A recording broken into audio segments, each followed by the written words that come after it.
Hey guys, our guest today is the founder and CEO of Unmuted, a company designed to help people feel seen, heard, and psychologically safe to share, co-create, and innovate together. She's recognized as the #1 health promotion professional in the U.S., a 40 under 40 game changer, and one of the daily records leading woman of 2020. She is also a national thought leader in the field of well-being and employee engagement. Through virtual and live keynotes, workshops, and trainings, she supports leaders and their teams to be more resilient and connected so they are more engaged, energized, and purposeful. She posts inspirational videos, sometimes even singing, on LinkedIn and Instagram, and she's built an impressive network. Welcome to the show, Rachel Druckenmiller. Hey, thank you. What an intro. I appreciate your energy and enthusiasm behind that. I think I'm going to get a side gig where I just intro people like for your keynotes. Maybe I can come around with you. I know you're doing a ton of, well, right now it's tough because we're recording this in the pandemic. So live performances and keynotes and things have definitely been either rescheduled, put on hold, or canceled. Yeah. So what we want to do though, because one thing that entrepreneurs do, and a lot of times positive and mindset folks like yourself, we figure out ways to keep moving forward. We're not looking to just say we're going to take 6 months off and figure something else out. Right. You're someone who continues to learn, adapt, grow, change, improve. Even when things are going well, you're always looking to improve. I see that in your content and in your messaging. And people, before we dive into some of these questions, Rachel, I just want to make sure people know where they can find you. Sure. Yep. And I did mention LinkedIn. That's where she's most active. It's Rachel, Rachel. Druckenmiller is Druckenmiller. And on Instagram, it's Unmuted Life altogether. And her website, unmutedlife.com. And this is pretty cool. You can download Rachel's free resilience toolkit right now, which I'm going to do right after this interview. Awesome. Because I saw that pop up on your website when I was doing a little homework. So how about we dive right in? Everyone's like, Mike, stop talking, let Rachel talk, because she's the one that has all the answers for us. We got to figure this thing out. What are the most important elements in planning a successful live learning event? What goes into it that makes it successful? Yeah, well, one, I think so much of it is being in service to the audience. So a lot of times I used to be terrified, first of all, of speaking in front of people. I avoided public speaking classes in high school. I loved to sing. I didn't join the choir in high school. I had a lot to say, but I kind of kept it inside. And so it's really funny to me, but ironic that this is what I do for a living. And so one of the things I've learned is the importance of moving away from this idea of being the sage on the stage, like the expert who has all the answers. We don't need more of those. We need more people who are willing to be like a guide on the side, people who are willing to come alongside people and say, hey, I'm figuring this out along with you. I might be like 2 steps further along in some areas. And so I find that when you show up that way, it's a way of showing up in humility. It's a way of showing up in service to the audience. And I think more than anything, that's perhaps the most important thing of having it in mind of how can I show up in service to the audience? Mm-hmm. How can I make sure I really understand the pain points of who I'm speaking to? How can I understand what they're challenged by? How can I understand where they're feeling stuck so that I can speak directly into that? And so I do a lot of homework, before I'm doing a session with people. I really want to understand. I want to talk to their people. I want to interview their leaders. I want to survey them ahead of time. I want to really know who I'm talking to so they don't feel like it's, oh, she just did that canned thing yesterday for a group that's totally different from ours. Yeah. That first and foremost that's the first thing that comes to mind is what can you do to get your ego out of the way and be in service to the people that are giving you the gift of their time, first and foremost. So that's one thing that comes to mind. I love that. I love that you didn't give a canned answer and that it was like, okay, well, here are the 3 things that go into it. You need to have X, Y, and Z, which, okay, those are all maybe applicable things we can learn, but you're like, we need to know who I'm talking, who's my audience, who's the person giving the presentation. It's not the same every time. There's not one cookie cutter answer for you, Mike. And that's great because, I told you off camera, I'm here learning. I got my notebook ready. I'm doing a ton of live, some workshops, webinars. I do this podcast recorded. And also every week I'm involved with like a live networking event with the same group of people. And it's always like, how do we improve engagement? How do we get more out of this? How do we not make it mundane? I was Zooming for the last 3 years. It wasn't anything new for me during the pandemic, but everyone kind of came up to our level. I know you've been doing this for a long time too. And it's kind of funny when everyone's like, oh yeah, we'll do an online meeting. And it's like, okay, cool. Well, we wanted you to do that before too, but I'm happy that you're joining the party. But now it's like, now everyone's at the party. How do we make it the best party possible? Right. Yeah. And so that's what you're all about. And just, it's not just doing it, it's doing it at a higher level. And I love that you came back to saying it's about who you're working with. Right. Yeah. So that's awesome. So let's focus on that though. So now you have, whether it's your client or someone's thinking about this internally, like, hey, I need to put on this awesome, live webinar, whatever their situation is, or maybe it's just a networking event with 100 people all on Zoom. How do they make it the most engaging? What are some takeaways for us there? Well, I think it's a couple of different things. I mean, one, I'm really big on storytelling. So I have a very relevant story, and this is, I know, kind of connected to another guest you had recently, Amberly Lago, who was also involved with a car accident. So I was hit by a Chevy Silverado 6 weeks into quarantine, and oh my gosh. I was out for a run, and my husband ran across the street. We had it right away. It was a red light.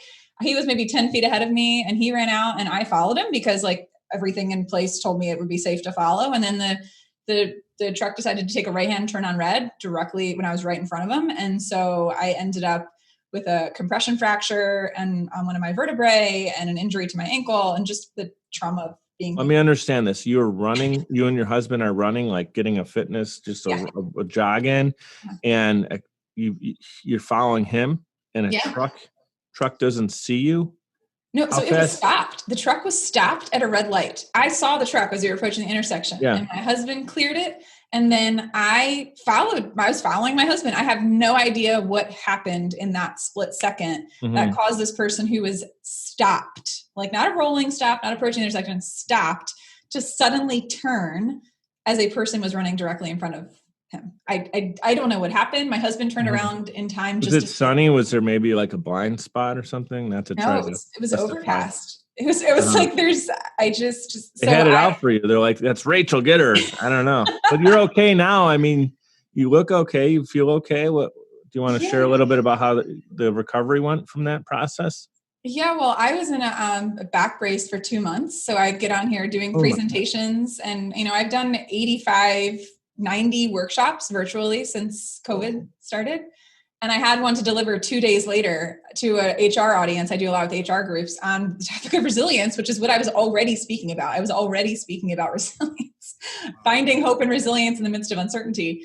And so it's like, of course, COVID feels like you got hit by a figurative truck. And I'm like, so now I could come on. I feel like you got hit by a truck, like literally. Well, you preach, practice what you preach. And sometimes, it's not like you said, hey, I hope I wake up today, go for a run with my husband, get hit by a truck. But at the same time, it's, part of your story. And some people's adversity happened years ago and they've built their story into it. And it's kind of a situation where, again, there's two ways people can go. You could have got hit by the truck, or that situation happens 2 weeks or 2 months. You could have had the back brace on and kind of cooled it down a little bit. You could have cooled your life off. People would have understood. No one would have given you a hard time.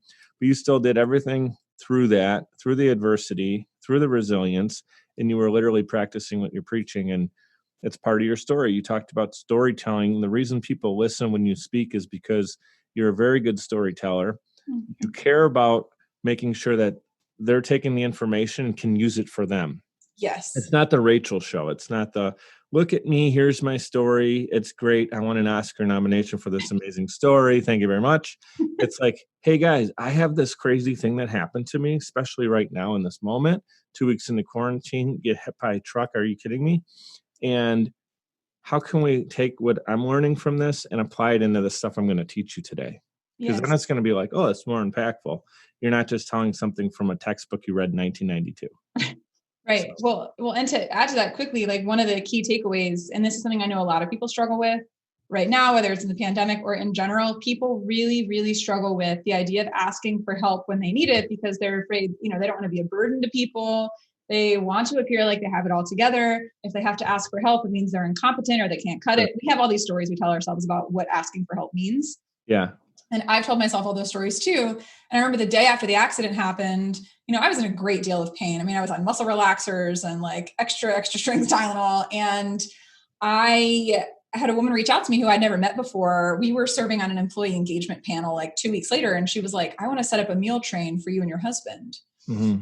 And my first reaction was, I mean, we're fine. Like we could afford to do it. I mean, my husband can cook, all the excuses. I started thinking all the reasons why I didn't need help. Sure. And then within 5 minutes, I thought to myself, what are you, nuts? Somebody wants to help you out. You can't bend, lift, or twist. You're exhausted. You're in an extreme amount of pain. Your husband's exhausted. You absolutely say yes to that. And so then for the next 5 weeks, I had people, making us meals and dropping stuff off and sending us cards. People on LinkedIn that I'd never even met before were finding out how to, so anyway, it was. It's really okay to not be okay. Like, yes. Hey, you know what? I'm not trying to fake it up here and always put on this mask. Like that's something that actually it's a series at my church right now. We're talking about masks and wearing masks and trying to prove ourselves and make everyone think we're something that we're not, when really we only have one being that we should be most focused on, doing the right thing and taking the opportunities for God. Whether you believe or not, I'm just saying you can call that the universe, but we have really one thing to favor instead of trying to impress all these other people. But at the same time, it's easy to kind of do that and not even think about it. You're just like, I don't want to, like if knock, the neighbor wants to help you out and cook dinner. It's easy to say like, no, we're cool. We're good. We got it. But at the same time, what's wrong with saying, hey, thank you so much. Like we could really use the break. Yes. Well, and I want to just get the help. People can get the help that's around them. Right. Well, and it's a gift. I mean, think about when people want to offer you support. If people are saying, hey, I have something to give right now. And you're like, no, thank you. I have too many gifts. Like that's rude. Yeah. Right. Yeah. Offered support is a gift. I'm writing that down. That's so true. It's a good reminder. Yeah, Great reminder. It is. Another fantastic reminder. I'm going to just dive in. Some people are listening to this on their podcast app. Maybe they're going for a run. Yeah. Make sure you look left, right, and center while you're doing that. No pun intended. No. Rachel has this awesome shirt on. So if you're listening, you're not seeing it, but it says "You are enough." I think that's also a great reminder. We're talking about mindset. Right? We're talking about things that to live by. Not only just a cool saying for social media posts, but you are enough. So why don't we go right there and talk about that's part of your personal brand, right? And what you believe in. Can you share how you created your personal brand with us and kind of what that means to you? Is how this unmuted life is on social media and you have your website, but how is that part of your personal brand or are they two separate things?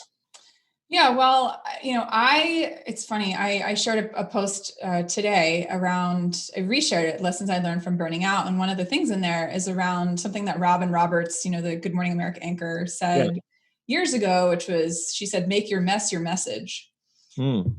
And I really love that because that's really what I aspire to do. And so the messages that I share, I have t-shirts.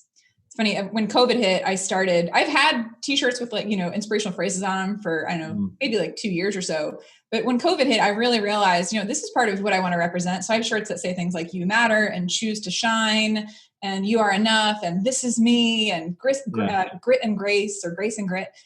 And so these are messages that I am also needing to remind myself of. Mm-hmm.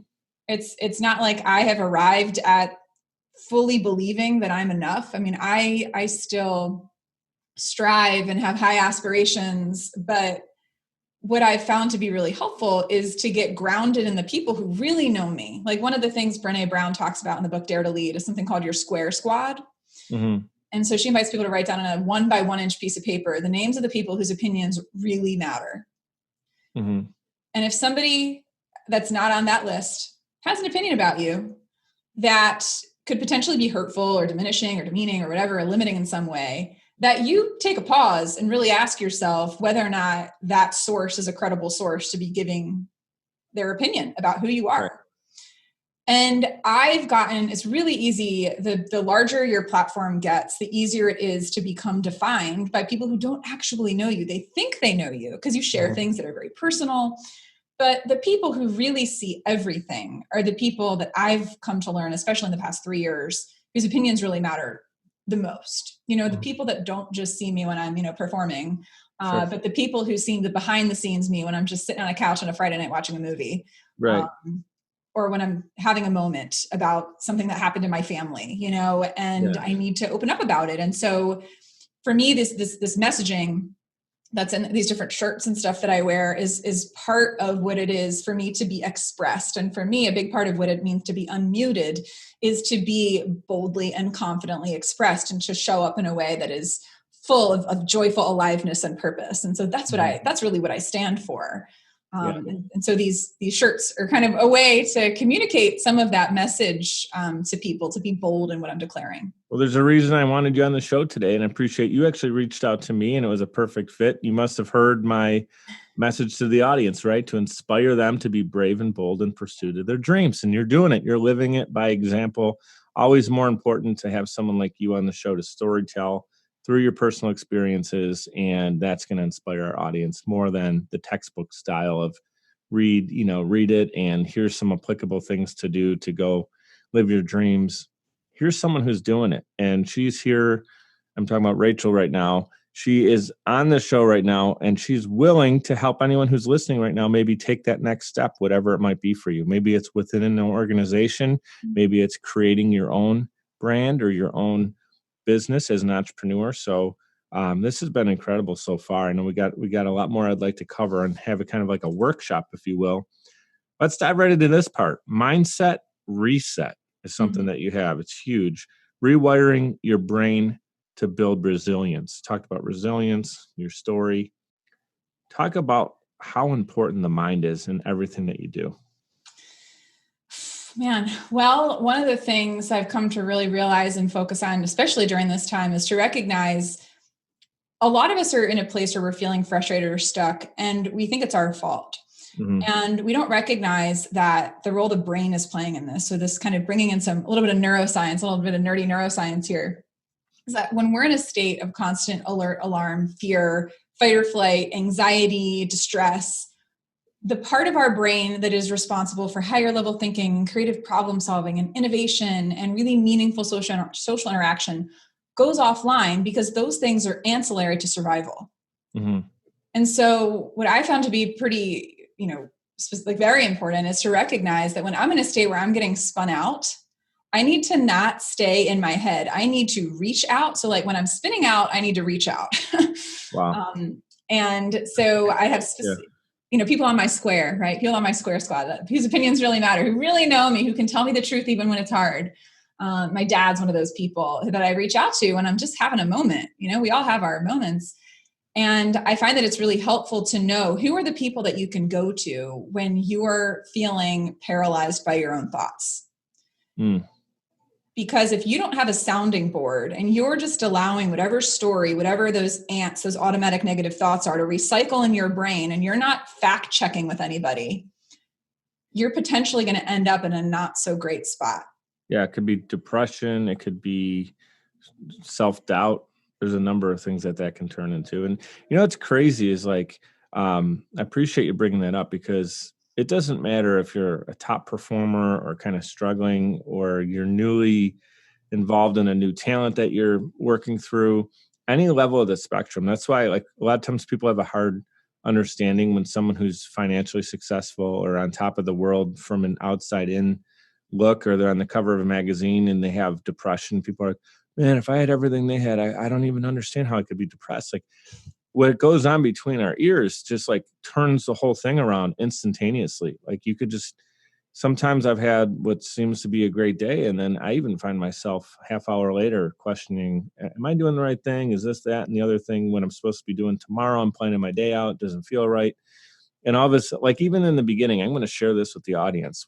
Before I pressed record, I was sharing with you that as we're recording right now, I earlier today released episode 50, which has Lori and Haley Orlinsky. Everyone, if you're listening right now, check that out. Such a sweet little story about a 7-year-old girl who raised $20,000 for a children's hospital in Chicago for COVID supplies.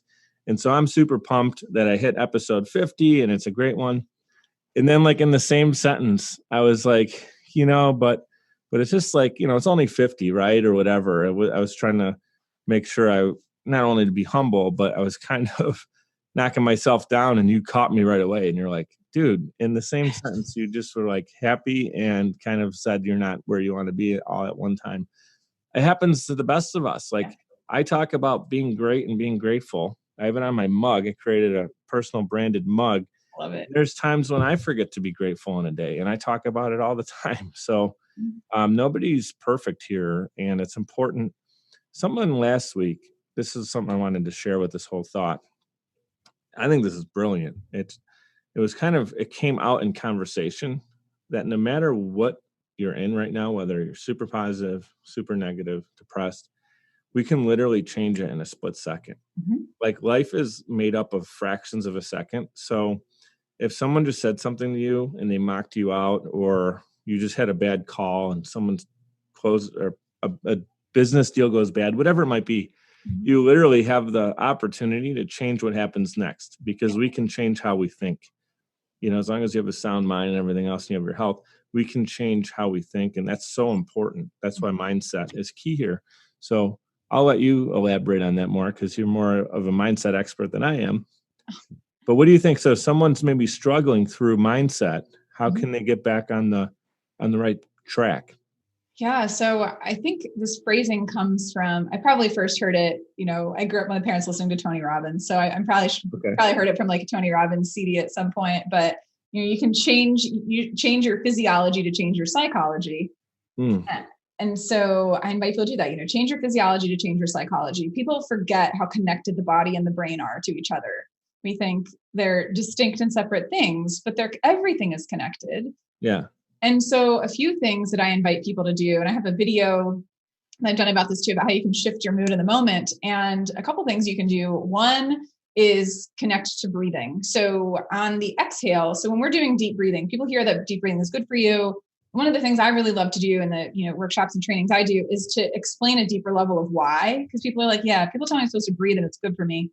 Why? I'm like, all right, here's what's going on behind the scenes. When you take an inhale of a breath, that activates your fight or flight system. So think about when you're scared, right? When people are scared, right? They gasp.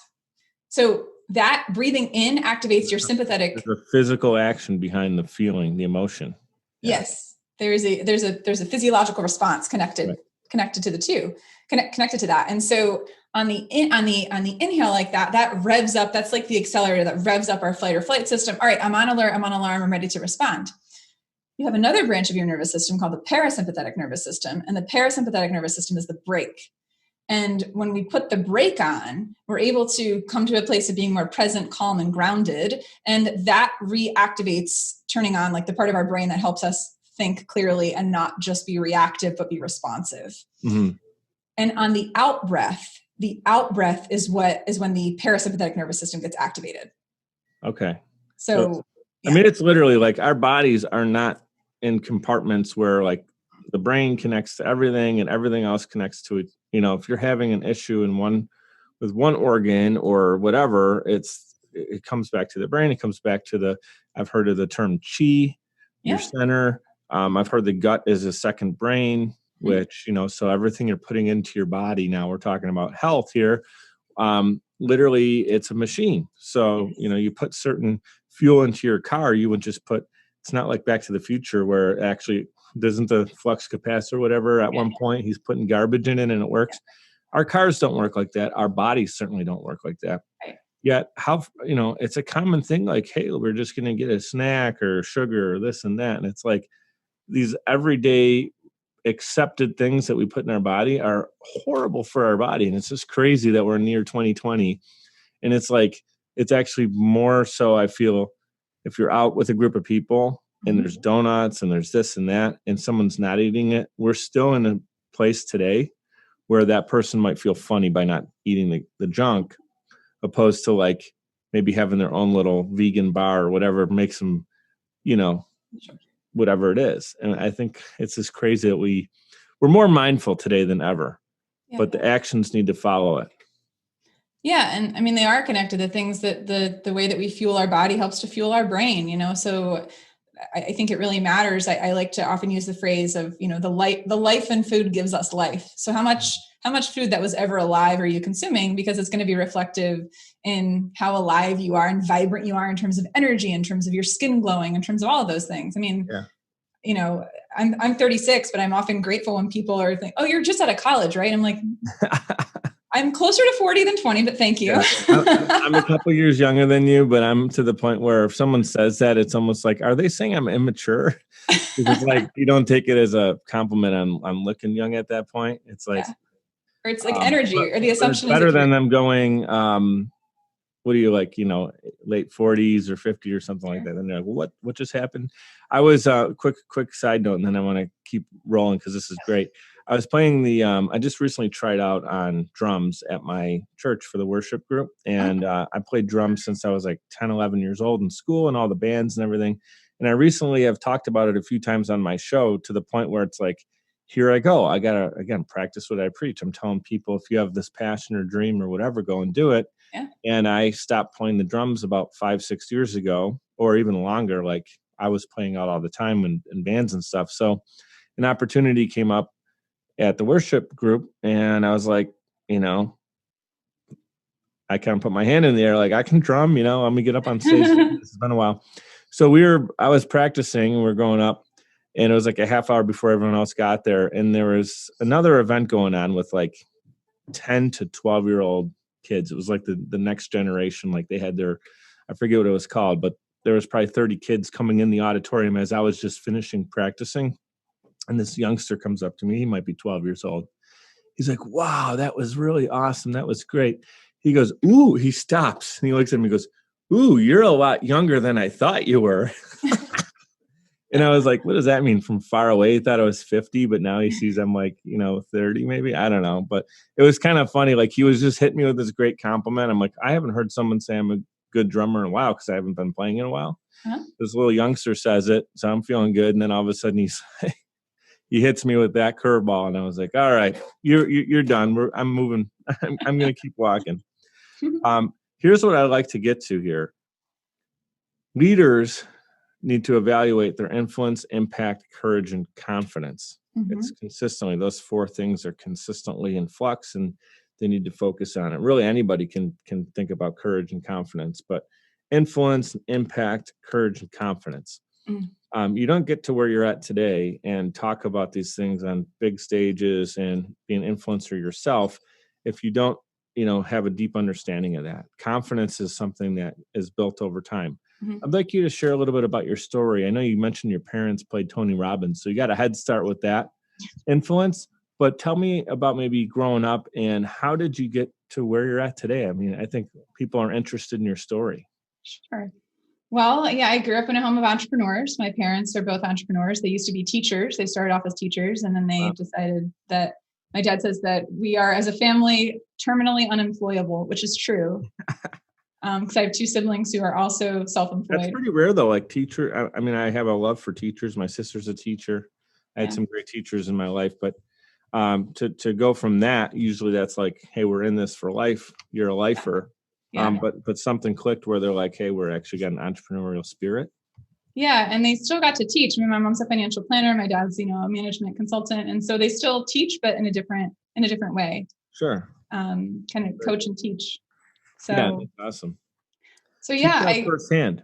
I have it firsthand. I mean, my model, it's funny for me, it was weird to work for somebody else. Like that was breaking away from my DNA of working for yourself. And so I always knew that I wanted to work for myself at some point. I thought I was going to leave the company that I worked at. I worked, for a benefits broker in 2012. I mean, I pursued health coaching. I had just gotten a master's degree in health science. And I was like, all right, I'm going out on my own. And very premature. I wasn't really ready to do it then, but I started, writing a blog a couple of years later and sharing my story. And so I think a lot of the, confidence is the byproduct of action. Yes. And, love that.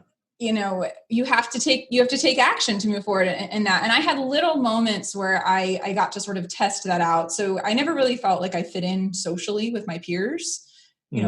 growing up, I really didn't. Even really in high school, I still struggled. There were times in college where I really struggled. It wasn't really until the past 3 years that I felt like I got super grounded in a group of friends and really letting people in to actually know me, all of me, which has been very freeing and very healing. Yeah. But I didn't always do that. And so, I always had a little bit of a tenacity to me. So when I was a sophomore in high school, we had this summer reading program that everyone hated and they complained about it. We had like 6 books to read. I went to Catholic school and people complained about it, but nobody did anything about it. And I was like, well, what if I did something about it? So I wrote 15 years old, I wrote a proposal to the heads of the English and history departments about why we should change the program. Very, very specifically, here's what I think we should do differently. Here's what I think should change. People hate reading. I'm sure that's not your goal. And I sat with them face to face by myself and I met with them and they made a bunch of significant changes to the program. Yeah. So that's great that they actually had the ability to be a little bit vulnerable and take, if a good idea comes from a 15-year-old, it doesn't matter that it's a 15-year-old, it matters that it's a good idea. Right. And they were humble enough to implement some of the things that were good, where I think, I'm not, again, trying to talk bad about a school or systems, but a lot of times it could be anything, an organization, it could be a sports team. You could say I like sports behind me. To come in and say, who is this 15-year-old Rachel? She's going to tell us what to do, but they let you do it. And so how did that go? So it went great. I mean, they made a bunch of changes. They dropped some of the books off. They changed the whole process for how they bring people back into school. They gave us study guides over the summer so people weren't just reading Cliff Notes. Wow. And, that was one of the things even though I was shy, even though I had insecurity socially, even though I was very much a muted, silenced, held back, more timid version of myself, I always had a belief, and I don't mean to say this with any degree of arrogance, I always had a belief that I was significant and that I mattered. Mm-hmm. I had an enduring belief, and part of that, I believe, is connected to faith. You were talking about how, faith and spirituality gives us a sense of meaning and purpose. And I always had that. I always felt that. Yeah. Who would you say, I'm going to jump ahead a few questions then, from an influential standpoint, you mentioned your parents. It sounds like they, through actions, kind of taught you. You were probably a fly in the wall a lot of times watching their entrepreneurial decisions and everything. Good, bad, and ugly. It's a roller coaster. I know it is for the best of the best. So I'm sure there were times when you saw things like, whoa, this is pretty crazy. Mm-hmm. But was there anybody else? Because, at a young age, for you to feel that, there's something going on there too, I'm sure, where you believe in yourself. So I'm speaking to anyone. It could be a 10-year-old kid maybe listening to this podcast. I don't know. Yeah. Talk about that. Teachers. My teachers were my safe place. Cause I have journals that go back to elementary school. So I know things that happened when I was 10, cause I wrote them down, of moments where I felt isolated or I felt like I didn't belong, or I felt excluded, and very painful. Like reading back what you've thought about yourself and the experience of the world at 10 is like, whoa, mind blowing.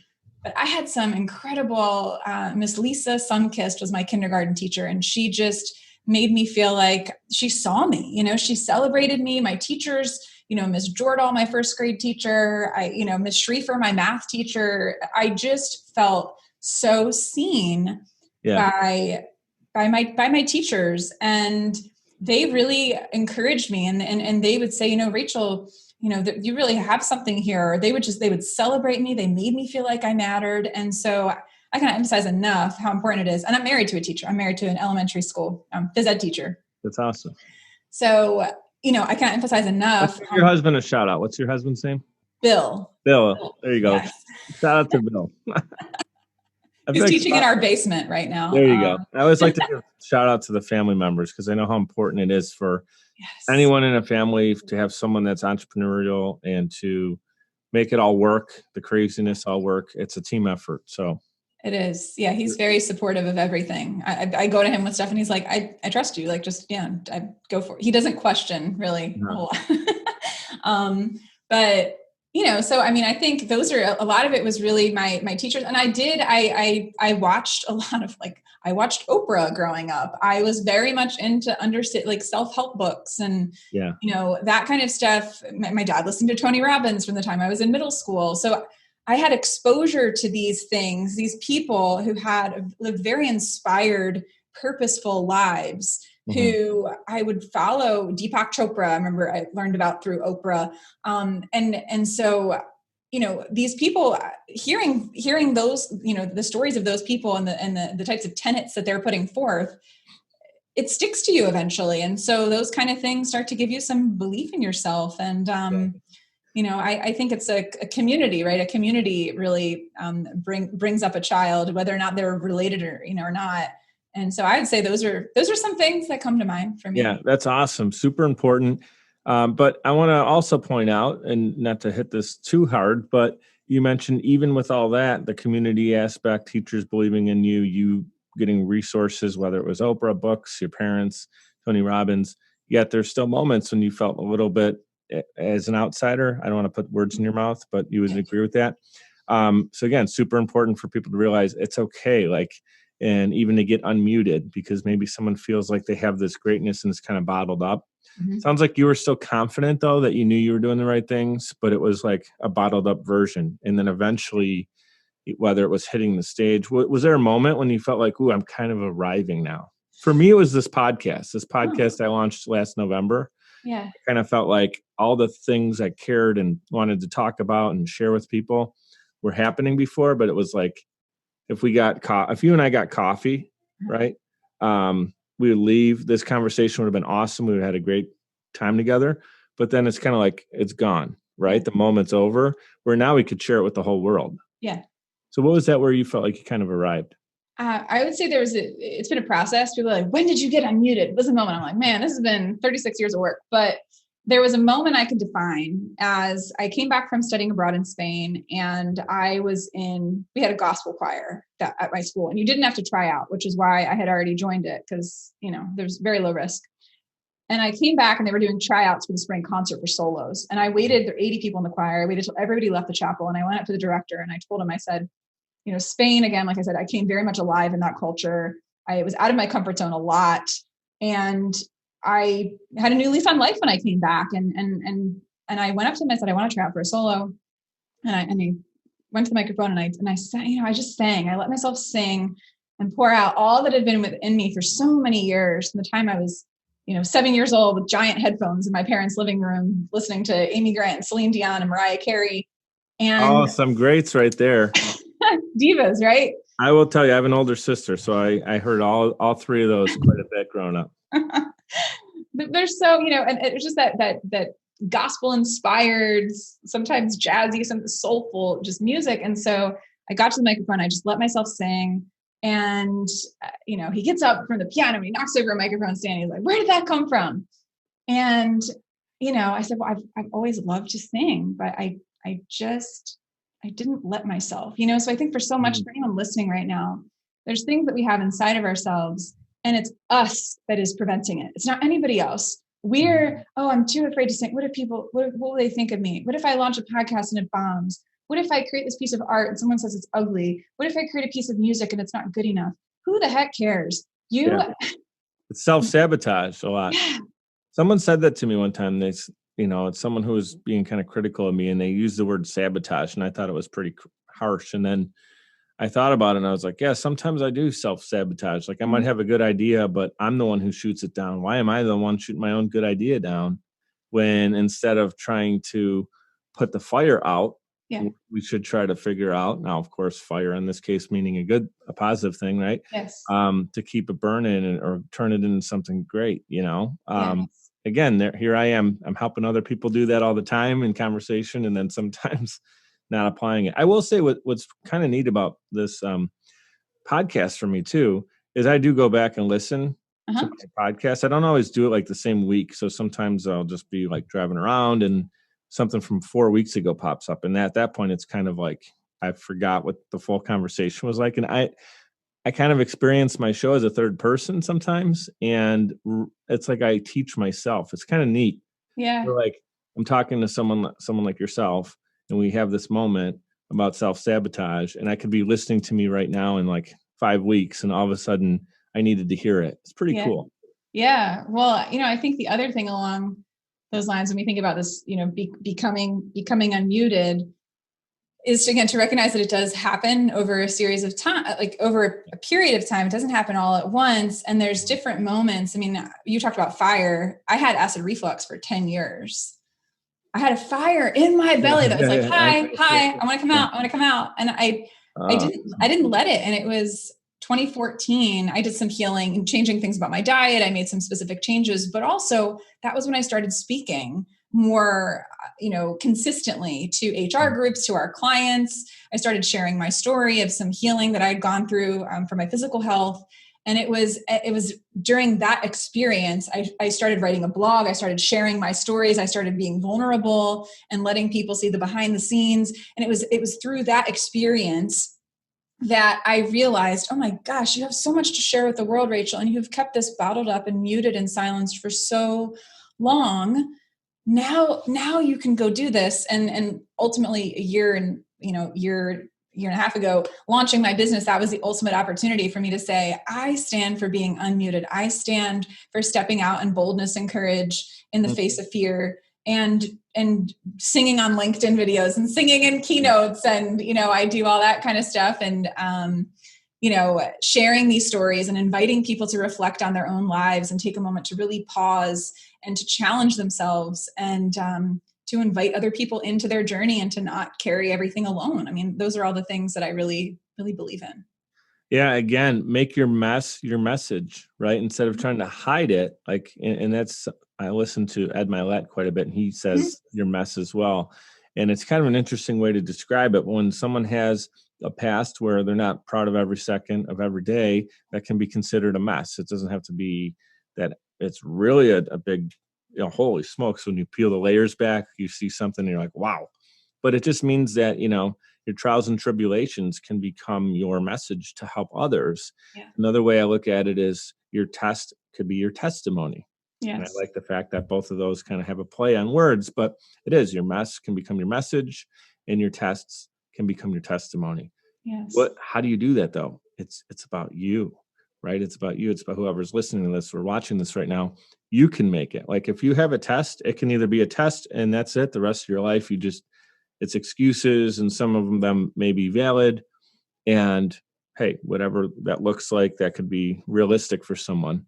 Or you can try to figure out how you can make it a testimony and help others through the things and I encourage anyone who has dealt with some difficult things, other people are dealing with what you're dealing with. Wouldn't you love if you could help someone out in a situation where you felt like you didn't have any help? Right. I just love that. Right. Yeah. Now we're kind of running low on time, so I want to be mindful of that. I want to make sure we hit some of these last questions, because I think these are going to be really valuable points. And anyone who's listening, what's great about podcasts, you could pause, you could rewind, you can listen to it again. What's one new skill or a positive takeaway that you got from the quarantine? I know you had a rough situation where you were with the accent. But what's something positive that came from this? A positive skill, I'd say, has been for me to learn that I bring the greatest value and I help other people facilitate conversations in their own self-discovery instead of just spewing out information. Mm-hmm. So I try to do a combination. I used to do more like keynote. I have 60 minutes of content. I may have you raise your hand a couple of times, but now I do a lot more in the way of facilitated workshops where I'm bringing in the collective wisdom of everybody that I'm with, as opposed to assuming, well, they brought me in, I'm the expert, I'm the one with the wisdom. Yeah. No, everyone has wisdom. Everyone has experience. Everyone has insight to share. And so now I'm doing so much more at helping other people get unmuted and, sprinkling in insight when it makes sense. Yeah. And I'm finding that to be a really life-giving process. The power is in the feedback, right? So like the more you know about people in the room, whether it's a virtual room or in person, the power is in the feedback. It's like a keynote speaker who talks to 1,000 people they never get to meet, opposed to if they did a survey of 1,000 people and you could actually see what's important to those people, and then you speak to them tomorrow, you can customize a lot of the things knowing what's important to your audience. Which is another business tactic too, of like doing surveys and research and finding out how, if you're launching a product or service, how it interacts, or how the people you're looking to help out in some way, because that's what a product or service is. You have, consumers that are going to be using it, and hopefully it's for the better good.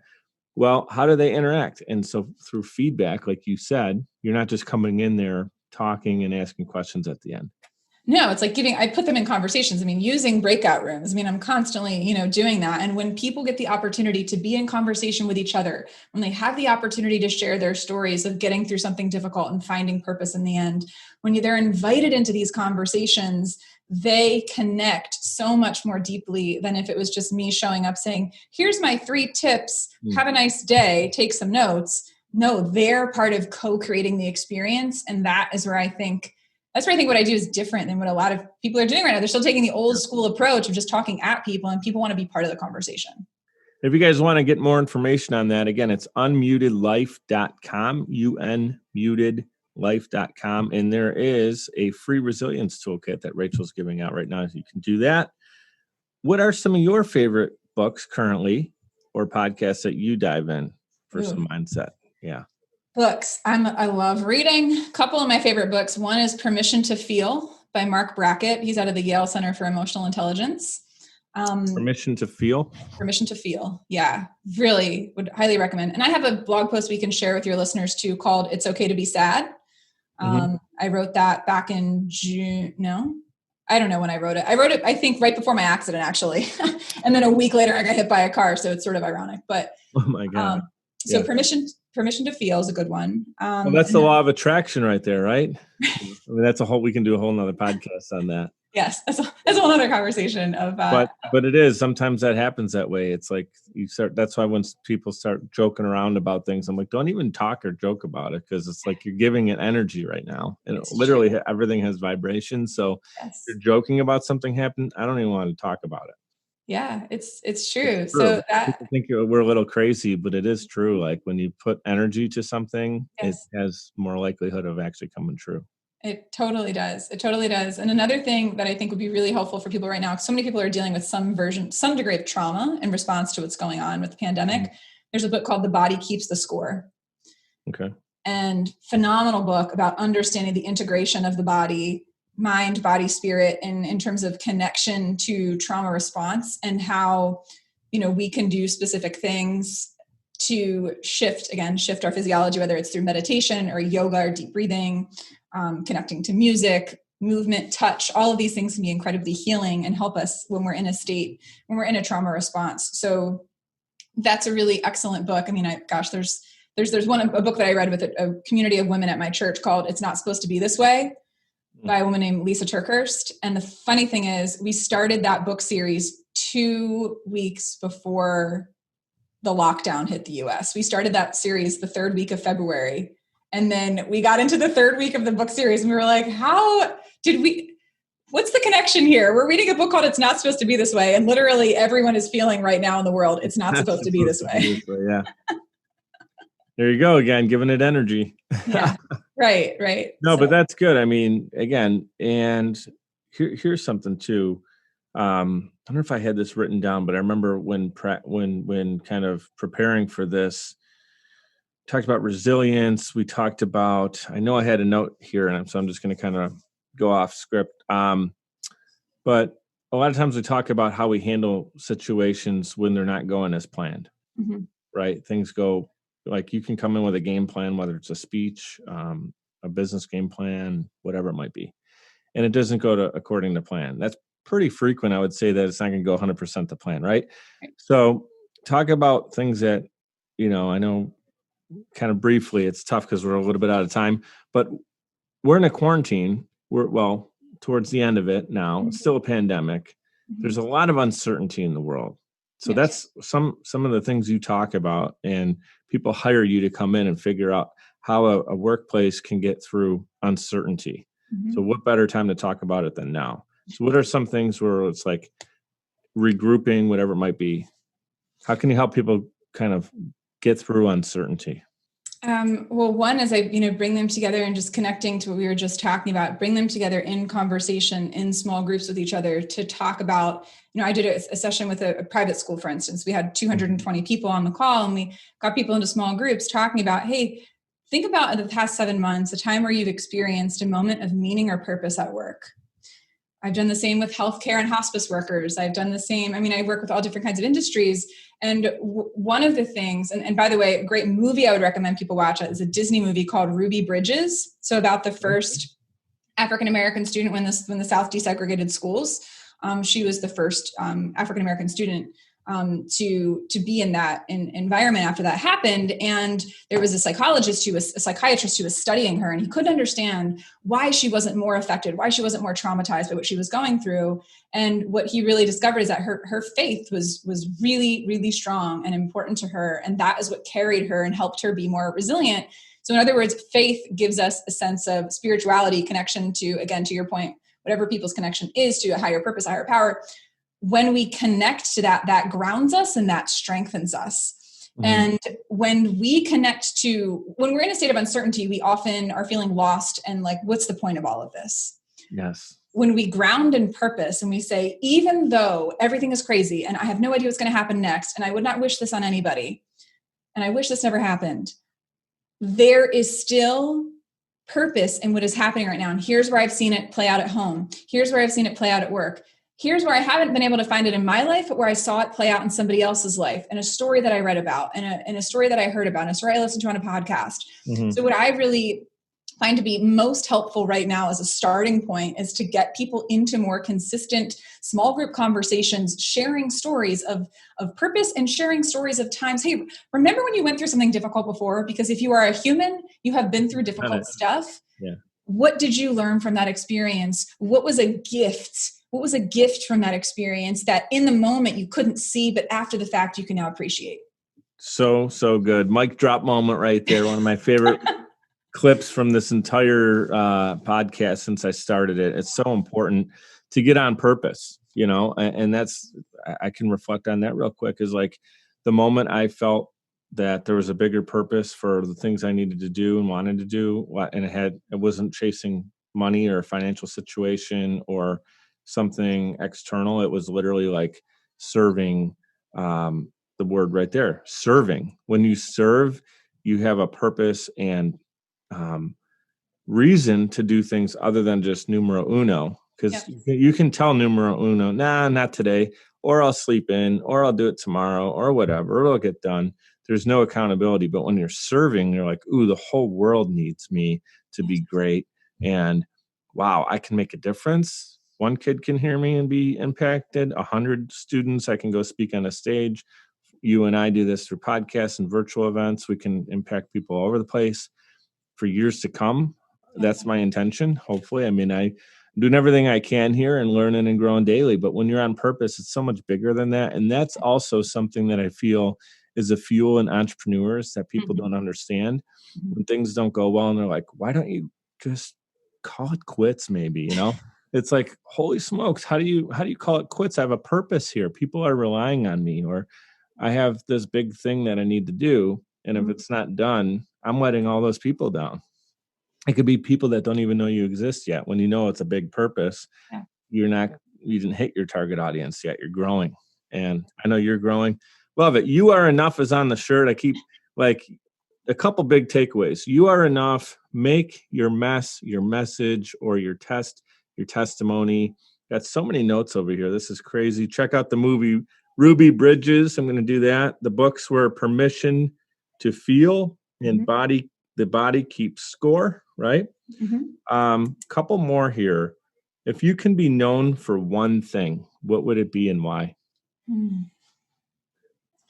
If I could be, this is going to sound broad, I suppose, but if I could be known for one thing, I would be known for someone who invites people to have the courage to be fully expressed and alive.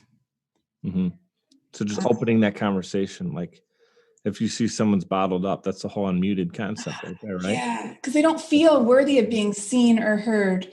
And it's like, no, you are so worthy of being seen and heard. You are so worthy of that. And so if I can help unlock that, to help people reflect back their greatness and their brilliance and their genius so that they can show up and do what they're here to do, man, that feels for me. That's it. Yeah, you're doing it. I love to see it because you are like, I like asking that question because sometimes I feel like a light bulb can go off and I can see someone like thinking about where they want to go. And then other times, and many times on the show, I've been honored to have phenomenal guests that are already doing what they want to be. And it's not like, ooh, look at me, I've arrived. I got this big thing. It's like, again, your purpose. Yeah. So if someone Google searches, Rachel Druckenmiller, they're going to see someone who's doing unmuted, which is all over your branding. So it's like you've actually created it, whether that was 100% intentional or not. It's actually happening, which is really cool. And I can see you're smiling because I know that there's so much more to unlock. I'm so excited. I've got a piece of paper on my bulletin board that you can't see. My husband wrote it on a piece of scrap paper like 6 years ago and put it on my desk, and it says future New York Times bestselling author with a smiley face. So I have that like to constantly look at. I have happening. Hey, some big goals. You do that. I'd love to have you on anyway, but you do that. I love to celebrate it, and we can play this clip, and then we can have like a before and after. Couple more things. If you can give a message to our audience, again, going back to our purpose and our mission to be brave and bold in pursuit of their dreams, what would you tell them? I'd say, what is a thing that you have in some way, what's a limitation you've placed on yourself? And what would happen if you flipped that limit? So I like to think of the phrase, I'm not someone who sings in front of people. I'm not someone who can. I'm not someone who does. And what if you take out the word not? You say, I am someone who. What happens if you show up with that intention? Right. That's what I would maybe invite people into. Think of what's the limit you're placing on yourself. What would happen if you flip that limit? Mm-hmm. Yeah. What's holding you back? Identify it and then remove it or start working on it.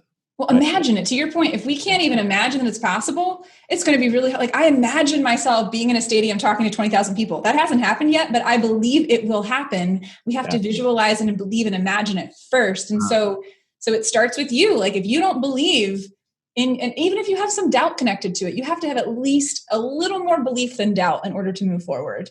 And you can still be scared. To look at it. It's almost like it's a ball that's either moving one way or the other. And doubt is going to have you rolling this way. And then if you visualize it, there's a whole thing, talk about Tony Robbins. I saw him do a thing about visualization, and a great performer, a great athlete is Michael Phelps. And he literally visualizes his entire day, the day of what is it called? A meet. I'm so bad. With swimming, but so he pictures it from the breakfast he eats to the way he's sitting in his chair to on his way there, what it's going to feel like when he's there, to the moment of getting the gold medal handed to him, what it's going to look and feel like. He could probably, because he's been in the pool so much, like he can visualize the environment in his head. And so he does it, and so when he's living it, it's like, if you close your eyes and my phone is placed down right here. Now I close my eyes, I can find my phone pretty easily, right? Now, if in my head, I pictured it was there, and now I had to come back tomorrow and find it, I know where it is already. So that's the purpose of visualization. I always struggle with the word, is because your brain can solve for it. So now you're going to do it with so much more confidence than if you told me, sit down at this desk, try to find your phone. I don't know where it is. I didn't think about it yet. I don't remember where I put it. But if you remember, like if you think I'm putting it here and you come back 10 minutes from now, it's going to be the easiest thing to find. So super, super important. Not to riff on that, but I think that's like, let's not just let that one slide. That's a huge tool is to be, visualize your day. Yes. All right. Last one. I hate to say it, but we're wrapping up here. I would love to do this again. We have another episode. Sure. Or more. What are 3 things you're most grateful for? I'm grateful for 2 new lives in our family. My sister-in-law just had a baby boy on Friday after losing a baby at 24 weeks last October. Oh man. Sorry. That's exciting though. So exciting. So that new life. My sister had a baby 5 weeks ago. So we have 2 new little baby boys. So in a year of lots of loss, those are 2 significant gains, and looking at appreciating new life. Right. And I'm feeling really grateful that I've been able to continue to do this work in spite of everything that has changed, and that I can be home with my husband more because I can do it from my computer. So I'm so grateful that the virtual environment allows me to have a more balanced life and a more connected life to the people that I love the most.